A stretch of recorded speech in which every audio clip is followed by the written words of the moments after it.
we are going to continue with section 5.4, and we're going to show you a technique called completing the square. So first, I just want to remind you that we have these things called perfect square trinomials. So remember, this means x plus 3 times itself. If I want to write it in standard form, I could distribute that out. The shortcut, though, is that if you have two terms, adding, subtracting, being squared, this is what it expands to be.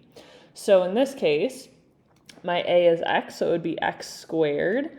If it's plus on top here and plus on top here, that's what goes here. And then 2 times a times b. So 2 times x times 3 is going to be 6x. And then b squared, 3 squared is 9. Okay. All right, x minus 4 squared. X squared, if it's minus, then it's also subtraction here. And then 2 times x times negative 4 is negative 8x. And then negative 4 squared is 16. Okay, so that's just kind of a shortcut for expanding those when it's two terms, adding or subtracting, and we're squaring it. Okay. All right, so now we're going to kind of do the backwards version of that. So we're going to say, okay, well, what would this number have to be to make it a perfect square trinomial? So the shortcut for it is that we just divide this by 2 and square it. Okay, so negative 4 divided by 2 is negative 2, squared is positive 4. So anytime we square something, it becomes positive. So all of these are going to be positive numbers. Okay, so what this factors to be, now that this is a perfect square trinomial, it's actually always whatever this is divided by 2. So negative 2 squared. That's what that would factor to be. Okay, all right, now to get this to be a perfect square trinomial, we take b divided by 2, so 12 divided by 2 is 6, and square it. Okay, and then if we wanted to factor that, 12 divided by 2 is positive 6, so that's what it would factor to be. Okay, this one, to make it a perfect square trinomial, divide by 2, so I get negative 5 squared is 25.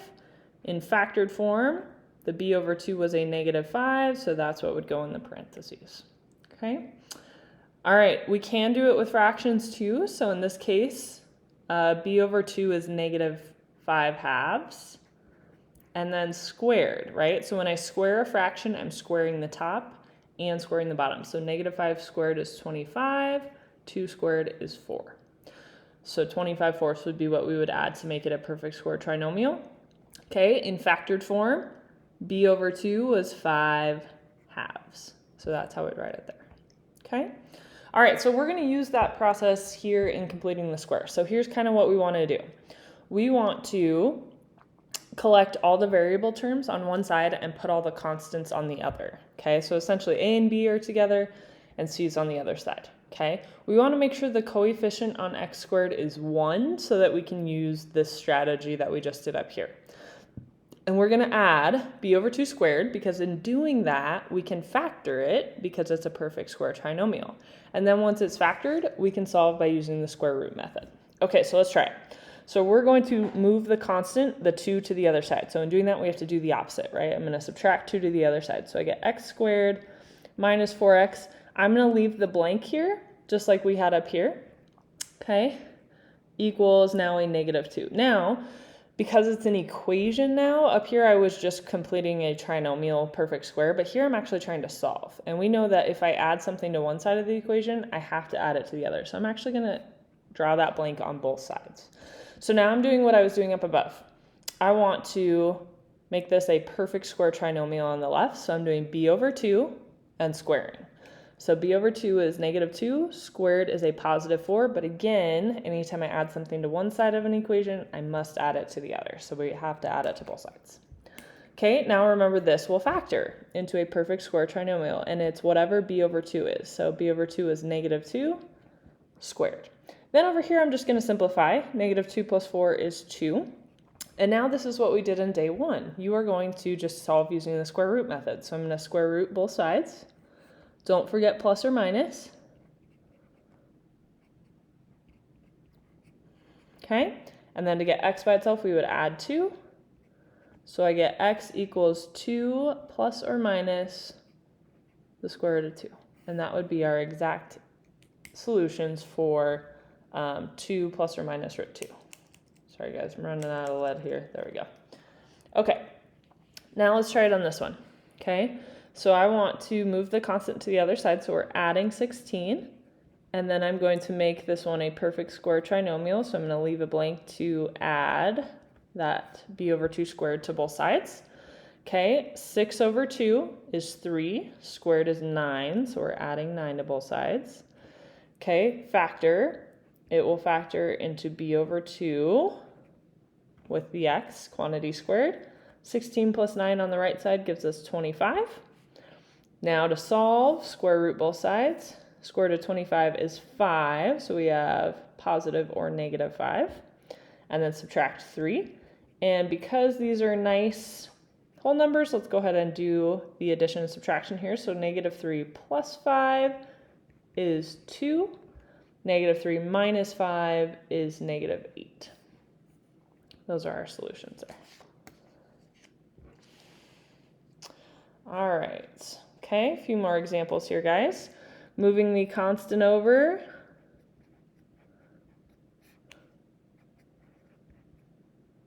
Okay. Okay, this one's going to be a fraction, so 7 divided by 2 is 7 halves, okay?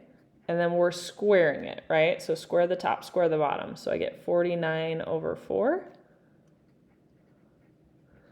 right? This factors, b over 2 was 7 over 2. Okay, 2 plus 49 fourths, I got to do a little fraction addition here, so I want to change. Right, that's what I have. I need this to have a denominator of 4, so I'm going to multiply it by 4. So now I have 8 fourths plus 49 fourths, which equals 57 fourths. All right, okay, now square root both sides. Okay, 57 is not a perfect square, so I'm going to leave that. But 4 is, so I can just write that as a 2. Okay, and then we're going to subtract 7 halves. So I have x equals negative 7 halves plus or minus the square root of 57 over 2. And because these have the same denominator, we can leave it like this, you guys, or you can write it as one fraction. So negative 7 plus or minus the square root of 57 all over 2.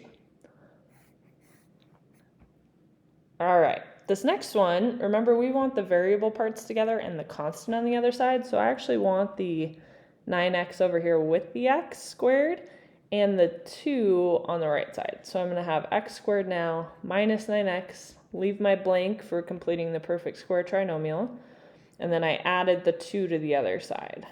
Okay, so it's got our regular setup now that I'm used to seeing. Okay, b over 2 squared, so 9 halves squared, negative 9 halves, okay? Square the top, square the bottom. So I have 81 fourths that I'm adding to both sides, okay? So I have x factored this, right? 9 over 2 squared.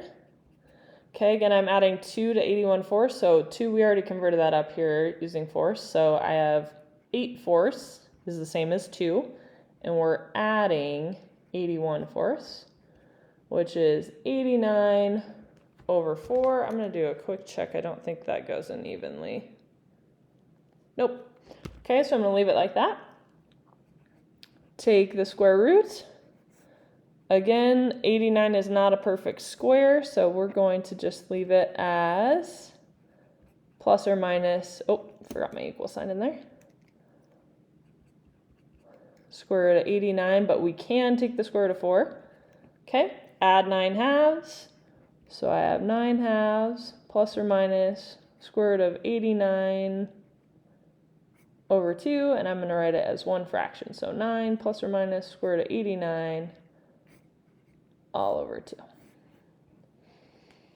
All right, so these last two examples, you guys, we haven't seen yet, but the very first step in completing the square is we want the number in front of x squared, our leading coefficient, to be 1. So if it's not, we need to make it equal 1.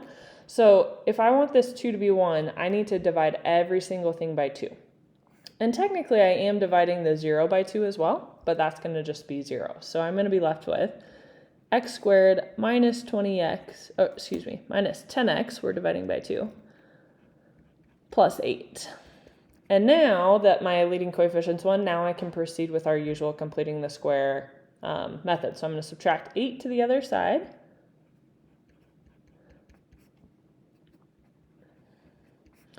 Okay, and now complete the square. So b over 2 is negative 5, squared is 25. All right, so now factor, b over 2 is negative 5. Negative 8 plus 25 is 17. Square root. So I have x minus 5 equals positive or negative square root of 17. Add 5 to the other side. So we have 5 plus or minus square root of 17. Okay, last one. I can see the number in front of x squared is not 1, it's a 3, so I'm going to divide everything by 3.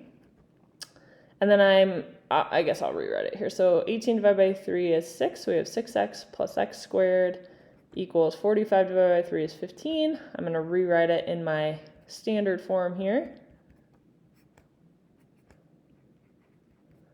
All right, 6 over 2 is 3, squared is 9. So I have x plus b over 2 would be 3 squared. And then 15 plus 9 is 24, square root. I have x plus 3 equals square root of 24, but square root of 24 actually breaks down, right? 4 times 6.